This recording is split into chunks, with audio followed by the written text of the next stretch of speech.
오늘의 10분 말씀. 마태복음 9장 1절로 13절입니다.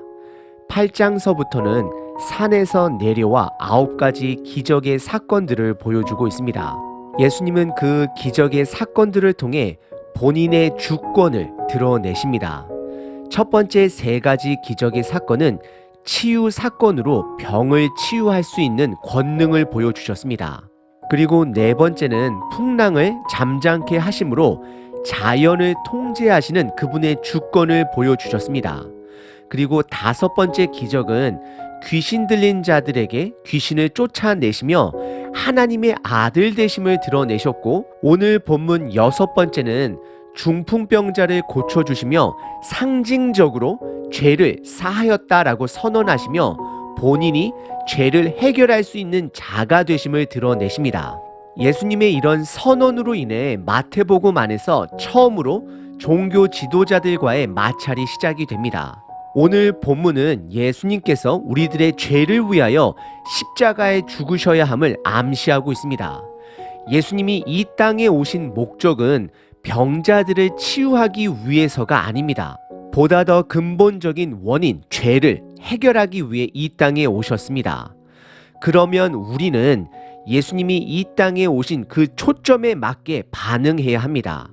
우리들은 이 땅에서 교회의 문화에 적응하기 위해 신앙생활하는 것이 아닙니다. 예수님이 저와 여러분들의 죄를 해결해 주신 것처럼 우리들 또한 그 복음을 다른 사람들에게 전해야 하는 사명이 있다라는 것을 기억하셔야 합니다. 정신건강론에 보게 되면 정신이 건강하지 않은 분들은 3가지 무가 있습니다. 첫 번째, 무관심. 2번째, 무반응. 3번째, 무감동입니다. 우리는 예수님이 집중하는 곳에 관심을 갖고 반응하고 하나님의 일에 기대하며 살아가야 합니다. 그러하지 아니하면 믿음 생활이 아닌 교회의 문화 생활로 무관심, 무반응, 무감동의 연속이 될 수 있습니다. 오늘 본문을 통해 예수님의 관심이 우리들의 관심이 되길 기도합니다. 오늘 본문은 2 부분으로 나눌 수 있습니다. 첫 번째는 중풍병자를 고치시며 죄가 사해졌다라고 선언하십니다. 그리고 2번째는 민족의 죄인 세리 마태를 제자로 부르시며 의인이 아닌 죄인을 부르러 왔다라고 선언하십니다. 첫 번째 부분은 1절서부터 8절까지 중풍병자를 고치시며 죄가 용서함을 받았다라고 선언하십니다. 1절에 갈릴리 호수에서 배를 타고 다시 사역의 중심지인 가버나움으로 이동하며 돌아오십니다. 그리고 2절에서는 사람들이 중풍병자를 데리고 예수님께 나옵니다. 참고로 중풍병자는 몸이 마비된 환자를 그냥 표현한 병명입니다. 그리고 예수님은 그 환자를 데리고 온 그 사람들의 믿음을 보시고 중풍병자에게 작은 자야 안심하라, 너희의 죄가 사함을 받았다, 용서함을 받았다라고 선언하십니다. 여기서 예수님께서 작은 자, 즉 어린아이를 예수님 앞에 데리고 온 사람들의 믿음을 보셨다라고 기록합니다. 이것은 그들의 간절함을 본 것입니다. 이 부분은 산상수훈에서 심령이 가난한 자, 즉 예수님을 간절하게 찾는 자는 복이 있다라는 부분과 연결이 되는 것입니다. 그리고 예수님은 이 사건을 본인의 주권을 드러내는 데 의도적으로 사용하기 위하여 그의 죄가 용서함을 받았다라고 선언하시는 것입니다. 그러자 3절에 마태복음에서 처음으로 종교 지도자들과 예수님 사이에 마찰이 생깁니다. 어떤 서기관들이 마음속으로 이것은 신성모독죄다라고 생각을 하게 됩니다. 하지만 4절의 예수님은 그들의 생각을 아시고 그의 생각이 악하다라고 말씀하십니다. 그러면서 예수님은 그들에게 다음과 같이 도전하십니다. 5절입니다.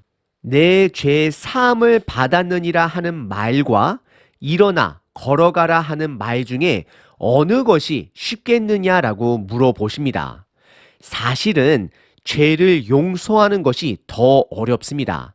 하지만 그들은 믿음 생활이 아닌 종교 생활을 하는 자들로서 그들 눈에는 중풍병자를 고치는 것이 더 어려워 보일 것입니다.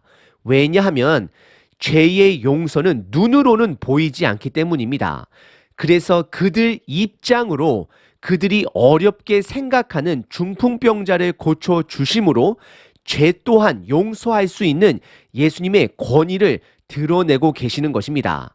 그래서 6절에 보시면 예수님은 본인을 인자라고 표현을 하시며 세상에서 죄를 용서하는 권능이 있는 줄을 그들로 하여금 알게 하려 한다라고 말씀을 하시며 바로 중풍병자에게 일어나 너희의 매트를 가지고 일어나서 집으로 가라라고 명령을 하십니다.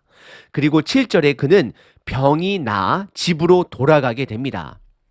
그리고 이어지는 8절에 보시면 사람들은 이 사건을 통하여 예수님의 권능으로 그를 두려워하며 하나님께 영광을 드립니다. 총 9가지 기적들 중에서 6번째 중풍병자를 치유하시며 예수님은 병자가 아닌 죄를 해결하기 위해 오신 그의 목적을 드러내십니다.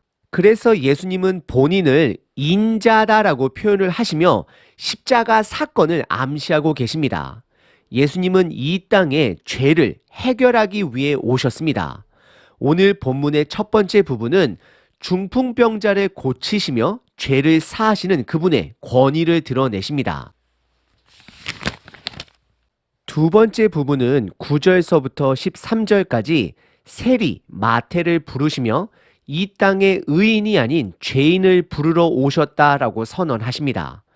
9절에 예수님은 가는 길에 세금을 걷는 장소에서 마태를 부르십니다.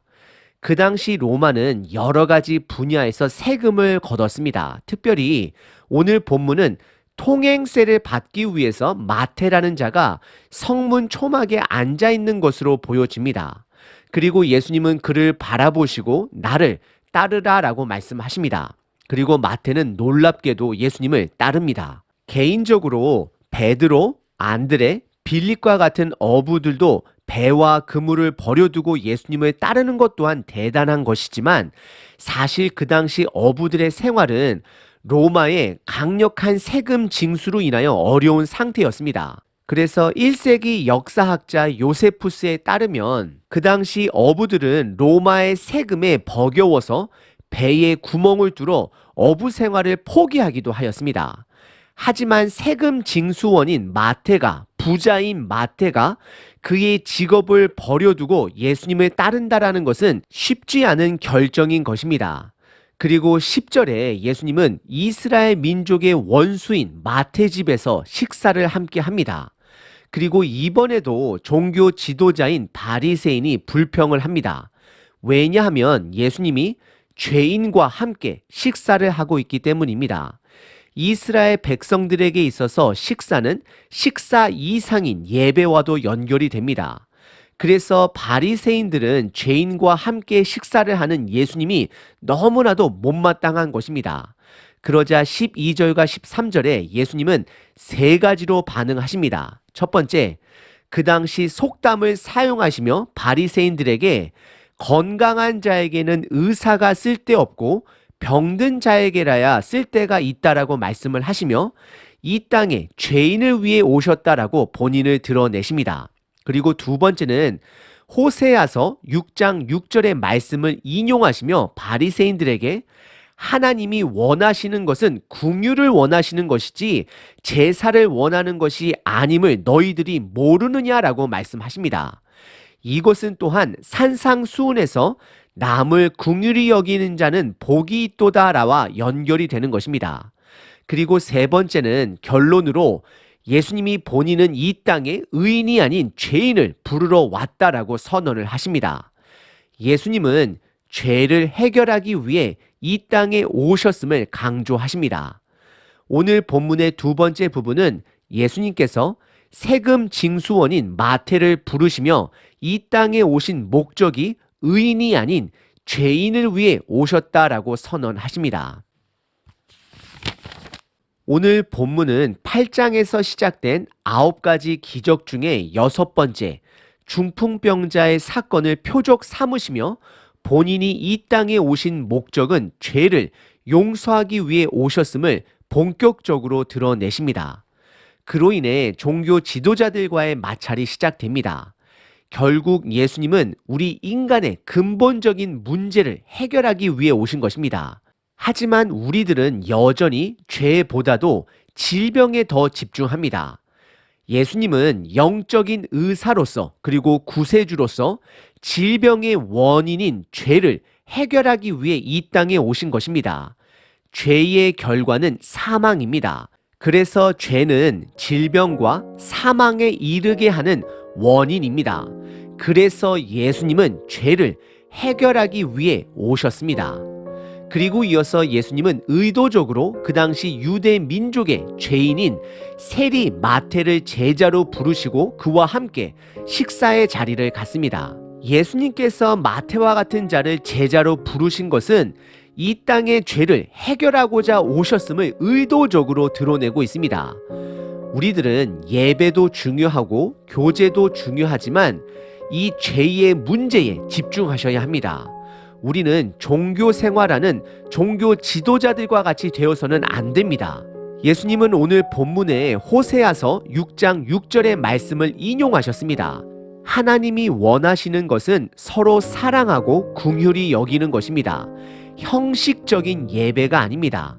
이제는 교회가 서로 사랑함으로 복음의 능력을 드러내야 합니다. 예수님은 저와 여러분들을 사랑하시기 때문에 십자가에 죽기까지 하셨습니다.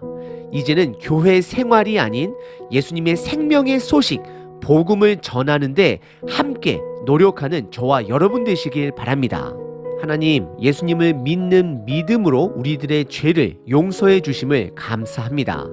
그 복음의 귀함을 다시 한번 붙듭니다. 오늘 하루도 그 복음의 능력으로 살아가겠습니다. 아멘.